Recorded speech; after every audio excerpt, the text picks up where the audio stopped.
네, 기업앤 이슈 시간 이어가겠습니다. 롯데그룹이 바이오 산업 진출을 선언했습니다. 현재 밑그림 작업이 한창 중인데 어떤 전략을 가져가게 될지 이사한 IT 바이오부 고영욱 기자와 함께 짚어보겠습니다. 고 기자, 일단 롯데그룹이 지금은 접었지만 예전에 이제 제약 사업에 뛰어든 이력이 있습니다. 이번에는 좀 다르다고 봐야 될까요? 네, 2002년이었죠. 그때 네. 롯데그룹이 이제 제약바이오, 그러니까 롯데제약이라는 회사를 이제 만들어서 네네. 10년 정도를 운영을 했습니다. 그런데 이제 이름만 제약이었고요. 그때 당시에는 건강기능식품을 주력으로 판매하는 회사였습니다. 그러다가 이제 2011년 무렵에 롯데 제과에 흡수 합병이 되면서 사라졌고요. 예. 지금으로 보면은 롯데 헬스케어하고 좀 비슷한 회사다라고 말씀을 드릴 수 있을 것 같습니다. 근데 이번에 이제 설립하는 롯데 바이오로직스 같은 경우에는 이제 진짜 제약 회사다라고 말씀을 드릴 수 있는데 예. 이게 이제 그러면 이제 언제 IPO를 할 거냐, 지분 구조는 어떻게 될 거냐가 좀 궁금할 수가 있는데 현재로서는 아직까지 이제 나온 거는 없고요. 대신에 이제 5월 말쯤에 롯데 바이오로직스 법인을 설립하게 되는데 그때 이제 계획이 좀 나오고 롯데 지주가 그 회사에 일단 104억 원을 자본금으로 출자하겠다는 것까지는 나와 있는 상태입니다. 알겠습니다. 네. 일단 롯데 바이오로직스 이런 이름을 보면 삼성 바이오로직스가 떠오르는데 사업 방향이 좀 비슷하다 이렇게 봐도 되는 부분입니까? 그렇죠. 이제 위탁 개발 생산이라고 하죠. CDMO를 예. 하는 거는 같습니다. 그러니까 이제 약품 개발도 하고 또 이제 그 물량을 수주를 해서 생산을 하는 이런 역할은 비슷하다고 볼 수가 있는데 네.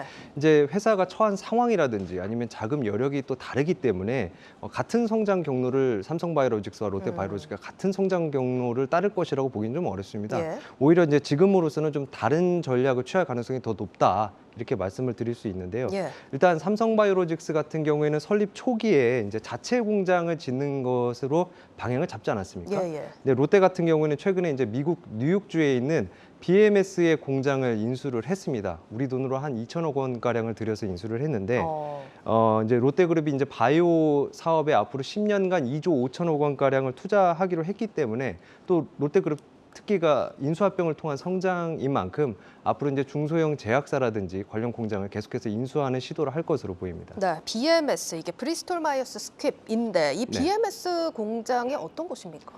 네, 이곳이 이제 2차 세계대전 당시에 만들어진 곳이에요. 오. 1943년에 만들어졌고 예. 좀 너무 오래된 공장이어서 2012년에 한번 좀 리모델링을 한 적이 있습니다. 네. 한때 이제 전 세계 페니실린의 70%가 이 공장에서 만들어졌다 이런 얘기도 있는데 예. 일단 이제 의약품 품질 관리 인증이 이미 돼 있는 곳이기 때문에 그 미국 FDA의 허가를 기다릴 필요 없이 당장 제품을 생산할 수 있다 이런 장점이 있는 곳이고요. 네. 또 이번에 그 롯데가 공장을 인수를 하면서 BMS가 앞으로 3년간 2,800억 원 가량의 제품을 좀 생산을 만들어 달라고 이렇게 네네. 요청이 있었습니다. 그래서 인수 금액이 2천억 원이었잖아요. 그렇죠. 인수 금액이 2천억 원이었는데 2,800억 원의 물량을 수주를 한 거니까 어떻게 보면 처음부터 조금 안정적으로 사업을 그렇네요. 시작할 수 있는 그런 토대를 마련을 한 거죠. 예. 그리고 이제 물론 이제 이 공장이 그 BMS 제품을 전용으로 생산하는 곳이기는 한데 그래서 이제 다른 제약사들의 제품을 생산을 하기 위해서 롯데가 앞으로 이제 한 1,000억 원 가량을 더 들여서 좀 공장을 개조하는 방향을 모색하고 있는 것으로 알고 있습니다. 그러면 추가로 이제 어떤 제품들을 생산할지도 이미 정해졌나요? 아직 그 첫 제품이 뭐다 이렇게 낙점된 거는 없고요. 네네. 일단 다음 달에 6월 다음 달이죠. 이제 다음 달에 열리는 그 바이오 US에 참석을 해서 좀 관련 동향을 좀 살펴본 뒤에 좀 정하겠다는 계획입니다. 이제 참고로 말씀을 드리면 바이오 USA 같은 경우는 제약 바이오 분야에서 가장 큰 전 세계 최대 규모의 행사인데요. 기업들도 많이 참석하고 전문가들도 참석을 하는데 일단 여기서 제품이 결정만 되면 생산 같은 경우에는 빠르면 내년 초에도 할 수 있다는 게 롯데그룹 쪽의 입장입니다. 예, 시설이 갖춰져 있으니까 수주만 한다면 정말 내년 초도 가능할 것 같습니다. 네. 자, 그런데 지금 국내 10대 그룹 중에 8곳이나 바이오 사업에 진출을 한 상황입니다. 그렇죠. 다른 회사들과 비교해서 롯데가 가진 경쟁력 어떤 게 있을까요?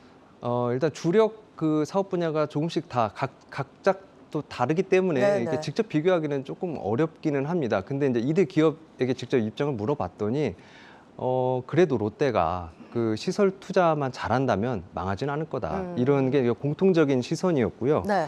이제 왜냐하면 이게 글로벌 제약사들이 지금 자체 생산을 하기보다는 위탁해서 생산하는 방향 쪽으로 이제 기조를 좀 틀고 있거든요. 그렇기 때문에 어느 정도 수익성이 계속 이제 보장이 될 것이고 또 증권업계에서는 특히 이번에 롯데가 인수한 공장의 위치가 그 글로벌 그 바이오 산업의 심장으로 불리는 네. 보스턴 바이오 클러스터 인근에 있기 때문에 조금 더 유리하다 이런 분석도 내놨습니다. 네, 일단 롯데가 제약 바이오 쪽 사업은 처음입니다. 이렇게 처음 진출하는 사업에서는 인재 확보가 관건인데 이 부분은 어떻게 진행되고 있습니까? 네, 지금 롯데 바이오로직스 설립을 주도하는 인물은 롯데 지주 신성장 2팀장인 이원직 상무입니다. 네. 이 상무는 삼성바이오로직스 출신이고요. 어. 예, 원래는 삼성바이오로직스 출신이고 거기서 이제 완제의약품의 위탁 개발 생산을 이끌었던 분입니다.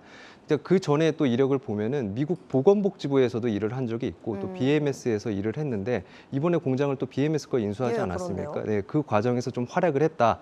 이런 평가도 나오고 있고요. 예. 또 이상무 외에도 지금 10여 명이 이 신성장 2팀에 있는데 대부분 다 그 제약바이오 기업 출신입니다. 그래서 지금도 채용을 계속하고 있고 그렇기 때문에 이제 이 제약바이오 업계에 그 인재 쟁탈전이 좀 치열해질 것 같다 이런 분석도 나오고 있습니다.